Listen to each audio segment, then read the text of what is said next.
Nihuta matak sngi karar tari kunaitung harjar arpsau kala penlong da kejing yaki kumsi benta pen pau halor kimat ke basa teng na ke benta kinong hikai da ke baong ba vice chancellor jong ke skul ba nihu Profesor P.S. Shukla semla le AA ni shimik sin jam ban pun urlong ye kejing dawa jongki kum kinong hikai kawai ni kimat jing dawa jongki kalong baki profesor ke bala kamslem hakakam kisha pensyong thaj klem kejing sya penkiu kerdan sya ke stage ke bahan rio nagliang jong ke seng kinong hikai ke laong ba keni kala penjot sikade ye pat pendu ya ke hok jongki namar kum kinong hikai pat kinong wat penia jong ke skul ba nihu wat hadin ba kala pendap ban penbiang ya baro ke jing don kamru kidang sya kentaj bat klem yo ya ke jing penkiu kerdan namar la daya lujor segi weipat ke skul ba kum ka Assam University ka Mizoram University ka Nagaland University bat ke wei keladap ban penkiu kerdan ni ki senior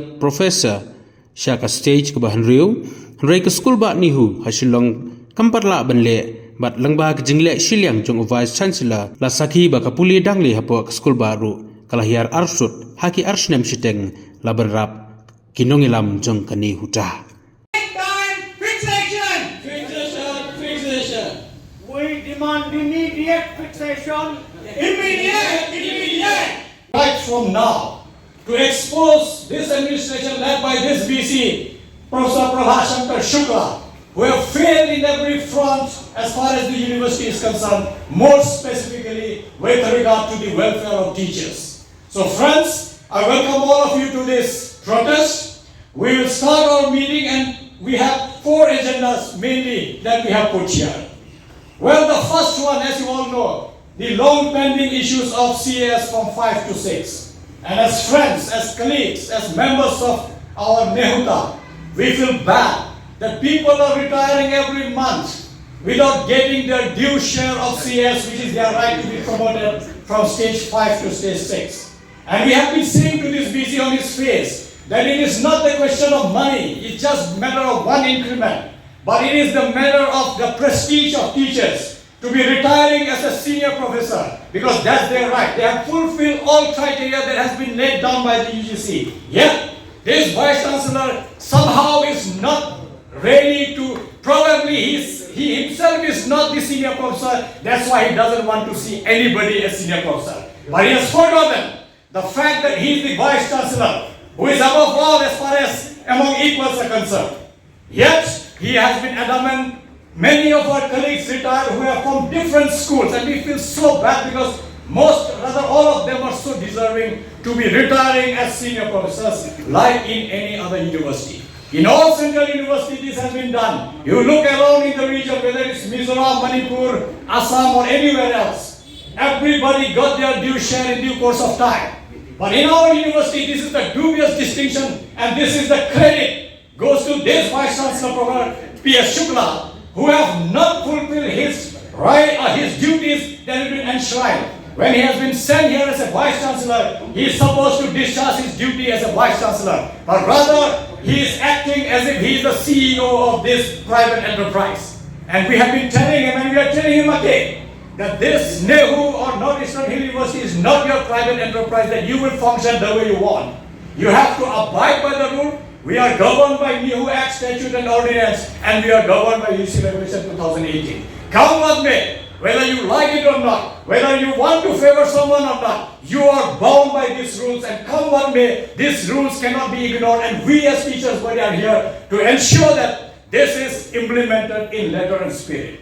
Yes, we can't do anything for those who have retired. But certainly some of our esteemed members are retiring every month. At least if we can give them their right dues, it will be a credit to this association, because they have been long associated with Nehuta. For ages they have served Nehuta in different capacity. Yet, in spite of our best effort, we could not do, because we were taking the path of persuasion.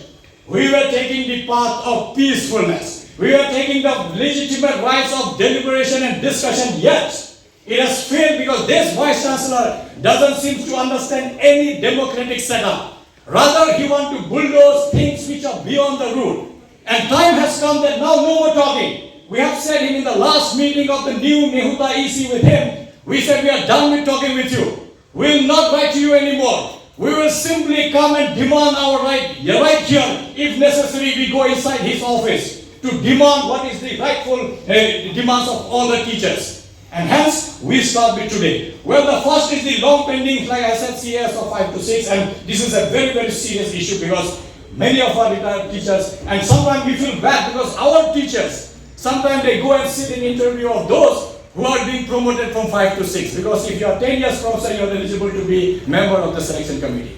While our senior members are sitting there for selection of somebody else in some other university, our own teachers are not getting out there. So, friends, let's take this very, very seriously that maybe, let's say another 15-20 days we can't do much. But certainly, beginning from the month of August onward, if any teacher is retiring, his due must begin. I'm just like to reiterate what he said. Last time when we met him, he said 31st July is the time that he has asked from us, where he will take a call on all these issues.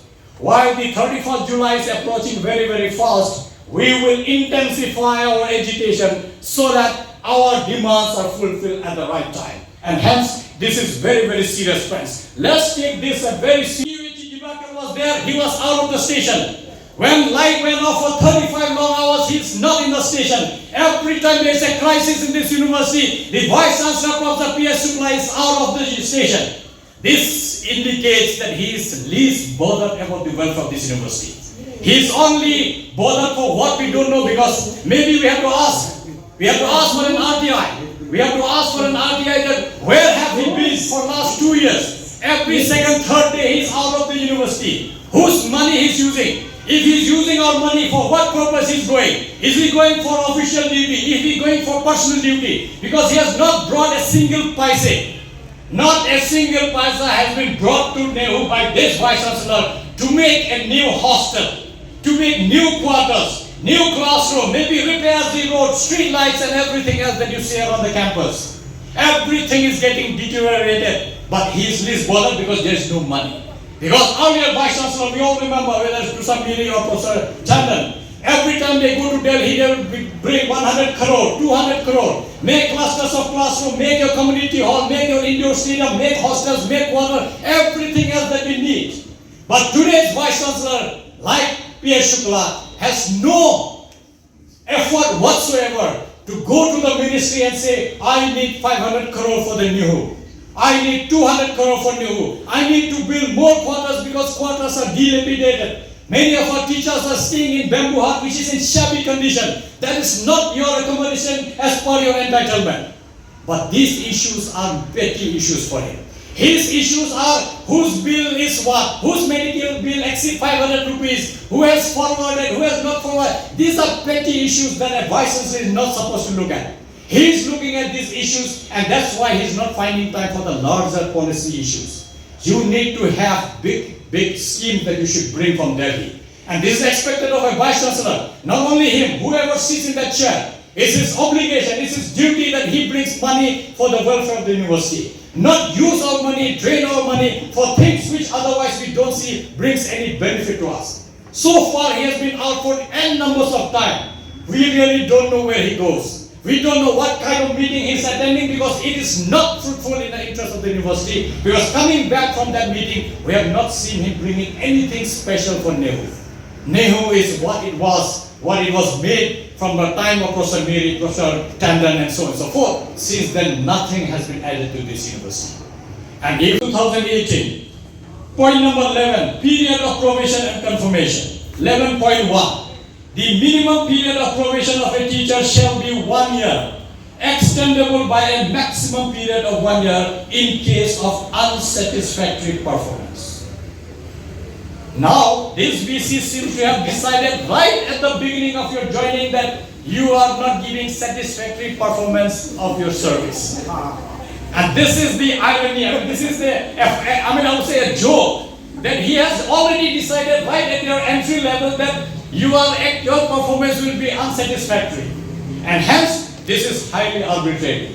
I think the probation has to be for 1 year, and if necessary, if there are adverse comments from the head and dean of that particular department and school, then only EC can take a decision. That too EC have to take, not selection committee. It has to be brought to the EC. EC will take a call based on the report that has been submitted by the HOD and the dean of that particular school to say whether XYZ has been satisfactory or unsatisfactory vis-a-vis their duty as a teacher in this university. But friends, believe me, there has never been a scenario that any teacher who have joined this university, because what irritates all of us is this university, we have to remind this Vice Chancellor again and again. Nehu have not started 3 years ago when he joined here as a Vice Chancellor. Nehu is 50 years old university. Don't teach us what is rule. We have been teaching rule to all other central university in Northeast because this was the first central university. There was a time when Vice Chancellors of newly formed university in Northeast will call the Vice Chancellor of Nehu to explain the rule. What is the rule? Today, we are looking for where are the rules. This is the mockery and taking the university to the drain. And we feel bad as teaching committee who have served this university for more than 20 years, some of you 30 years and so on. We feel bad that this university is being taken to drain simply because some person sitting in the chair is not discharging his duty the way it is enshrined in our rule book. Simply they are here to enjoy. Two schools, School of Social Sciences and SEMIS, School of Management and Information Science. People who were waiting in the queue based on rotation by seniority has been ignored as far as the appointment of dean is concerned. Their deanship right has been denied. Not only that, there is more serious as far as the School of Social Science is concerned. The person who has been appointed illegitimately, and I will insist this word, illegitimately, because it is something that uncalled for, unheard of in Nehu. That person was the Dean of School of Social Sciences for 3 complete years. Once she completed her deanship, she was appointed as head of the department for 3 complete years. Immediately after ending her headship, she was again appointed as Dean of School of Social Sciences. Tell me under which rule? We have asked this BC time and again. Tell us which rule allows you to appoint a person who has already been dean for 1 term when you have more than 20 professors in the school waiting for their turn. And he said, no, I said, you explain to us, you convinced Nehuta EC why this person deserves another term. But he has no answer. And this shows that it's pure arrogance and violating the rules that are governing how a VC should function in a university. He simply failed to give us any explanation why this person deserves to be appointed as dean while others are in the queue.